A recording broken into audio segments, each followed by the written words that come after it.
Money, the invisible thread that weaves through every corner of human civilization. It builds empires and destroys them. It promises freedom, yet enslaves minds. Since the first coin was forged in ancient Lydia around 600 BC, humanity has been chasing the same idea, that wealth can deliver meaning, safety, and happiness. But behind that shimmering surface lies a truth far more complex.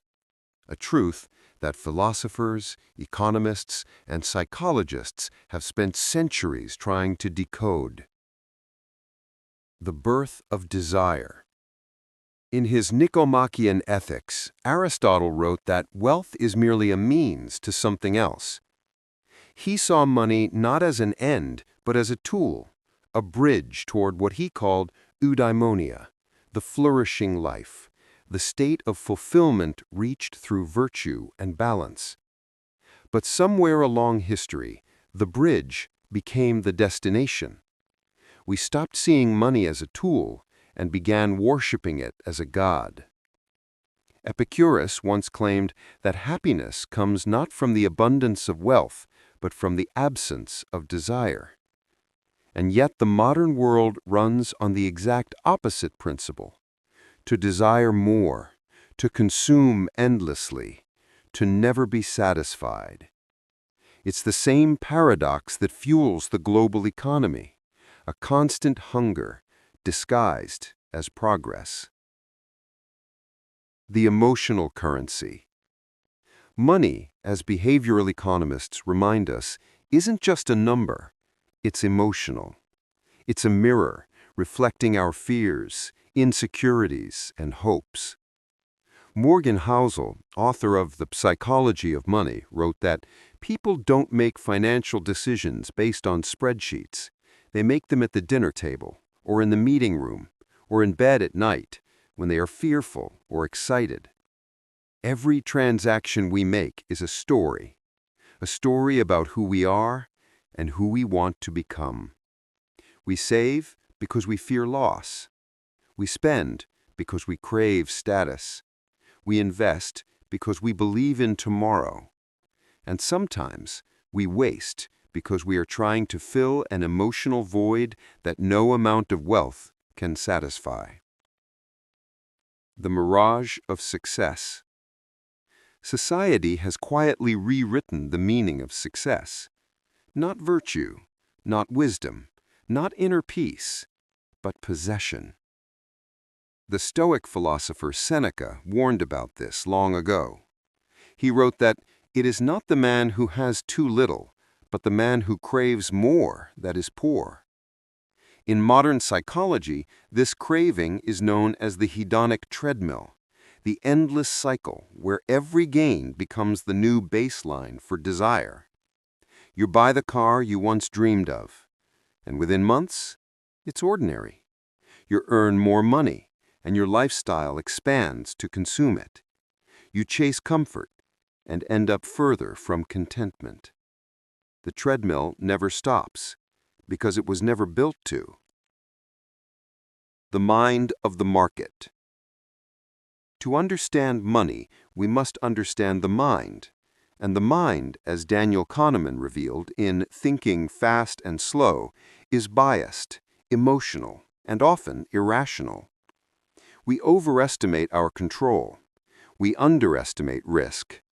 We follow crowds, even when the crowd is running toward the cliff. Kahneman and his colleague Amos Tversky called this prospect theory, the study of how humans fear losses more than they value gains. It explains bubbles, crashes, and the mania that grips investors when greed takes over reason. But this isn't just about markets. It's about the human soul. Because money amplifies who we already are. If we are generous, it magnifies generosity. If we are fearful, it magnifies fear. If we are proud, it magnifies pride. Money doesn't change people. It reveals them. Freedom or prison? Ask anyone what they truly want, and most will answer the same: freedom. Freedom to choose, to live, to rest. But money's promise of freedom is double-edged. The Roman philosopher Epictetus said, "Wealth consists not in having great possessions, but in having few wants." Yet the modern narrative tells us the opposite, that freedom means having everything. More is better, bigger is safer, faster is progress. But the result is a silent anxiety, an invisible chain of comparison, a life measured not in moments, but in metrics. The paradox of abundance is this: we are wealthier than any generation before us, and yet more anxious, more distracted, and more dissatisfied, because we confuse net worth with self-worth. The ancient lesson. When Diogenes, the Greek cynic philosopher, was asked by Alexander the Great what he desired most, he simply replied, "Stand out of my sunlight." That sentence contains a timeless truth. Freedom is not about possession, it's about detachment. To own everything, yet be owned by nothing.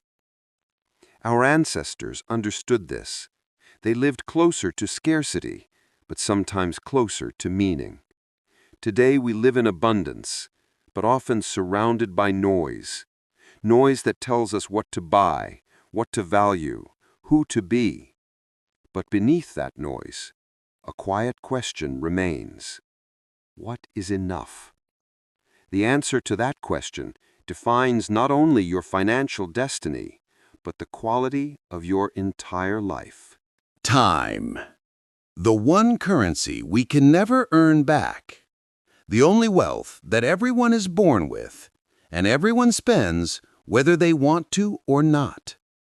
In the grand game of money, time is the silent player that shapes every move. It rewards patience, punishes impulse, and exposes the illusions that greed tries to hide. Yet, in our age of instant gratification, where information, attention, and consumption move at light speed, patience has become the rarest form of wealth. The tyranny of now. The psychologist Philip Zimbardo once said that our perspective of time defines our behavior. He wasn't talking about money directly, but his insight explains more about wealth than most economics textbooks ever could. Humans are not rational about time. We crave immediate rewards. The dopamine rush of now blinds us to the quiet power of later. It's the same force that drives debt, speculation, and financial chaos. Because we would rather have a little today than wait for a lot tomorrow. This tendency has a name: temporal discounting, the psychological bias that makes us undervalue the future. It's why so few people invest early, why we trade long-term vision for short-term pleasure, and why even the wealthiest nations struggle with debt. In the 1970s, a psychologist named Walter Mischel tested this idea with a simple experiment. He placed a marshmallow in front of a child and said, "You can eat it now, or wait a little while, and I'll give you two." Decades later, the results were astonishing. The children who waited, those who could delay gratification, tended to have better lives, higher incomes, and stronger relationships. The marshmallow wasn't just candy. It was a mirror of human destiny. Fear, the silent investor. But patience alone isn't the full story. Because beneath our financial behavior, there's something deeper: fear. Fear of losing, fear of missing out, fear of the future itself. In the world of investing, fear is often disguised as logic. People say they're being careful or managing risk, but in truth, many are just afraid. Daniel Kahneman's loss aversion theory revealed that humans feel the pain of loss twice as intensely as the pleasure of gain. It's why markets crash faster than they rise, why people sell in panic and buy in euphoria. Fear moves faster than reason. And yet, fear also protects us. It keeps us alive. It reminds us that the world is uncertain, that control is an illusion. The philosopher Soren Kierkegaard called this feeling angst, a deep existential anxiety that comes from freedom itself. Because when we can choose, we can also fail. When we can build, we can also lose. Money intensifies this paradox. The more we have, the more we fear losing it. And so, in chasing security, we often sacrifice peace. The slow wisdom. The investor Warren Buffett once said that the stock market is a device for transferring money from the impatient to the patient. But what he really meant goes beyond finance. It's about life itself. Patience is not passive. It's an act of strength, a rebellion against the speed of the world. Every seed that becomes a tree follows this rule. Every empire that rises endures because it learned to wait. And every person who achieves real wealth does so not through luck or genius, but through the quiet rhythm of consistency over time.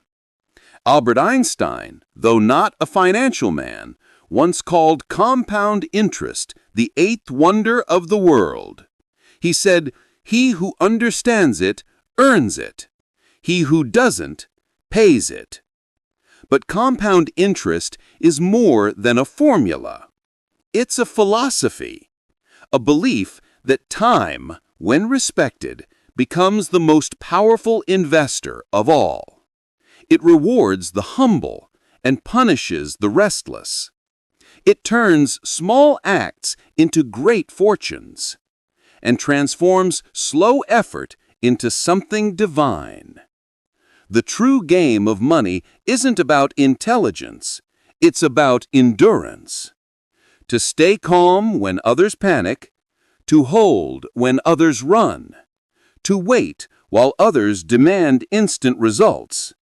That's the real test, the art of letting time work for you instead of against you. The illusion of control. Humans have always tried to conquer uncertainty. We build systems, write plans, study trends, believing that knowledge will make the future predictable. But the psychologist Nassim Nicholas Taleb, in his book The Black Swan, reminded us that the most impactful events in life and markets are the ones we never see coming. Pandemics, crashes, revolutions, they destroy the illusion of control and remind us that luck plays a far greater role than we like to admit. The Stoics knew this centuries ago. Marcus Aurelius wrote, "You have power over your mind, not outside events. Realize this, and you will find strength." Money seduces us into thinking that control is possible, that with enough wealth, we can shield ourselves from uncertainty. But the truth is, uncertainty is the price we pay for freedom, and patience is the only way to survive it. Time as the final judge. When we zoom out far enough, the timeline of money becomes a reflection of the timeline of life itself. We spend our early years learning how to earn, our middle years learning how to spend, and our final years realizing that time was the real treasure all along. In the end, no balance sheet records the sunsets you saw, the people you loved, or the peace you cultivated within. Because the richest life isn't the one with the most assets, but the one most aligned with time. As the French philosopher Michel de Montaigne once said, "He who fears he shall suffer already suffers what he fears. Time, like money, demands surrender. To live fully, you must accept loss. To gain peace, you must let go of control. To grow wealth, you must trust in time. And that, more than strategy or intellect, is the true psychology of patience.